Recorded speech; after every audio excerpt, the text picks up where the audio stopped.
വിദ്യാധനം സർവധനാൽ പ്രധാനം. വിദ്യാഭ്യാസ രംഗത്ത് ഉറച്ച കാൽവെപ്പുമായി ആത്മവിശ്വാസത്തോടെ മുന്നേറാൻ വിജയ കോളേജ്. പരിചയസമ്പന്നരായ അധ്യാപകരുടെ കീഴിൽ ചിട്ടയായ പരിശീലനം നൽകി ഭാവിയിലെ വാഗ്ദാനങ്ങളാക്കി മാറ്റുന്നു ഓരോ വിദ്യാർത്ഥികളെയും. Vijaya college near bus stand, Chelakkara. Formerly Vijaya tutorial college since 1960. Mahatma Gandhi കുടുംബസംഗമവും ഉന്നത വിജയം നേടിയ വിദ്യാർത്ഥികൾക്കുള്ള ആദരിക്കൽ സദസ്സും സംഘടിപ്പിച്ച കൊണ്ടാടി 7ാം വാർഡ് കോൺഗ്രസ് കമ്മിറ്റി.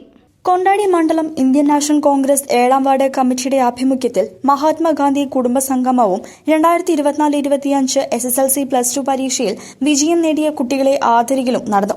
കൊണ്ടാടി ഗ്രാമപഞ്ചായത്ത് പ്രസിഡന്റ് കെ ശശിധരൻ മാസ്റ്റർ ഉദ്ഘാടനം നിർവഹിച്ചു. ചടങ്ങിൽ DCC സെക്രട്ടറി P സുലൈമാൻ അധ്യക്ഷത വഹിച്ചു. Block panchayat member PM Aneesh മുഖ്യപ്രഭാഷണം നടത്തി. Mohanan Parathodi, M Ayyavu, TK Krishnankutty, AU Abdul Rahman, Pramod, K Velayudhan, KR Vijayakumar, APCB, AB Balagopalan, M Ramesh എന്നിവർ സംസാരിച്ചു. സൗത്ത് കൊണ്ടാടി വ്യാപാര ഭവനിൽ വെച്ചാണ് കോൺഗ്രസിന്റെ നേതൃത്വത്തിൽ വിദ്യാർത്ഥികളെ ആദരിക്കുന്ന ചടങ്ങ് സംഘടിപ്പിച്ചത്. CCV news, കൊണ്ടാടി.